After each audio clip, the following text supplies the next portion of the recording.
ఒక వరంగల్ గల్లీలో పుట్టిన ఒక మామూలు వ్యక్తి నుంచెల్లి సుచీర్ ఇండియా అధినేతగా ఎదిగి సంపద సృష్టిస్తూ సేవా కార్యక్రమాలు చేస్తూ భారత రాష్ట్రపతి రామ్నాథ్ కోవింద్తోని కలిసి పర్యటించడం జరిగింది. భారత రాష్ట్రపతి రామ్నాథ్ కోవింద్ గొప్పతనం ఏంటి, ప్రత్యేకత ఏంటి, సుచీర్ ఇండియా అధినేత డాక్టర్ లయన్ కిరణ్ గారి మాటల్లో విందాం. భారత రాష్ట్రపతికి నిజంగా చెప్పాలంటే రామ్నాథ్ కోవింద్ గారు వన్నె తెచ్చారని చెప్పుకోవచ్చు. ఎందుకంటే చాలా సింపుల్ మనిషి. హీ నోస్ అంటే భారత రాష్ట్రపతిగా మనం అంటే ఆ సీట్లో కూర్చున్నాడు కాబట్టి రెస్పెక్ట్ చేయడం వేరు.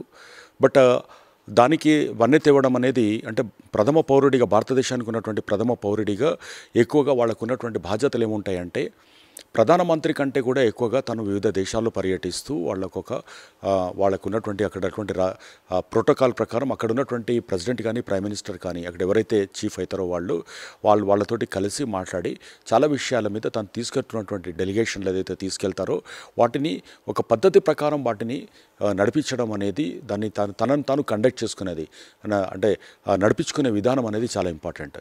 అంటే దానికి అక్షరాల అంటే నేను చాలా మంది ప్రెసిడెంట్స్ తోటి మాట్లాడిన అబ్దుల్ కలాం గారి తర్వాత అంత గొప్పగా తనను తాను ప్రజెంట్ చేసుకున్నటువంటి మనిషిగా మనము రామ్నాథ్ కోవింద్ గారిని మనం చేసుకోవచ్చు. అంటే తన జీవన క్రమంలో అంటే చాలామంది అనుకోవచ్చు ఆయనకి ఏదో మోడీ గారికి తోటి ఉన్న దాంతో ఎవరినో ఒకళ్ళు తీసుకొచ్చి పెట్టారని.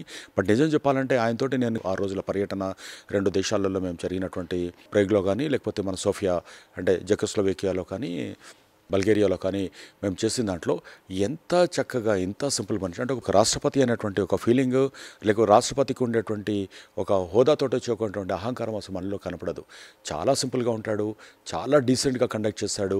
ఆయన మాట్లాడిన పద్ధతులు కానివ్వండి, ఎవరితోటన్నా రిసీవ్ చేసుకోవడంలో కానివ్వండి, ఆయన హోంవర్క్ చాలా బాగుంటుంది. అంటే ఆ దేశానికి వెళ్ళే కంటే ముందు ఏదో వాళ్ళు ఇచ్చిన దాన్ని మనం చదువుకున్నట్టు కాకుండా ఆ సెక్రటరీ ఇచ్చినటువంటి కంటెంటే కాకుండా ఆయన యాటిట్యూడ్ కూడా స్పీచ్లో మనకు కనపడుతుంది. అది చాలా గొప్పతనంగా అనిపించింది నాకు. అంటే జనరల్గా ఎలా ఉంటుందంటే ఈ ప్రెసిడెంట్ అనేవాళ్ళు జనరల్గా రబ్బర్ స్టాంప్ అనుకుంటుంటాం. వాళ్ళు ఏదో ఒకటి అలా ప్రోటోకాల్ లాగా రావాలి, ఫోటోలు తీసుకోవాలి, పోవాలనుకుంటుంది. కానీ వాళ్ళను ఆ క్రమంలో జరిగేటువంటి ప్రతి మీటింగ్లో వాళ్ళందరూ ఉన్నారా, నాతో డెలిగేషన్లో వచ్చిన వాళ్ళందరూ ఉన్నారా, వాళ్ళందరూ కూడా వాళ్ళకి కావాల్సినటువంటి రోల్స్ ప్రాపర్గా ప్లే చేస్తున్నారా లేదా, వీళ్ళని ఎస్కార్ట్ చేసేదంతా కూడా త్రివిధ దళాలకు సంబంధించినటువంటి మనుషులు వాళ్ళ చుట్టూ ఉంటారు. వాళ్ళకి చాలా ప్రోటోకాల్స్ ఉంటాయి.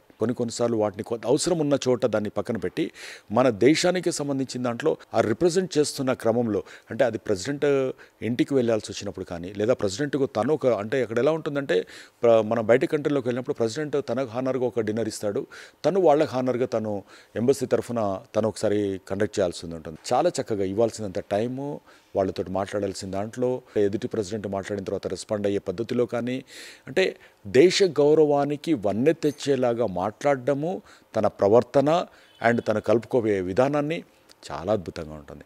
అంటే ఆ మొహంలో ఒక మంచి చక్కటి చిరునవ్వు, ఆ సౌమ్యత, ఆ సౌభ్రాతృత్వత ఇవన్నీ చాలా చక్కగా అనిపిస్తాయి. అంటే తెలియకుండానే ఆయనతోటి అంటే మామూలుగా దూరంలో టీవీలో చూడడం కాకుండా దగ్గరగా చూస్తున్నప్పుడు మట్టుకు డెఫినెట్గా ఒక గౌరవం అనేది మనకు లోపల కలుగుతుంది.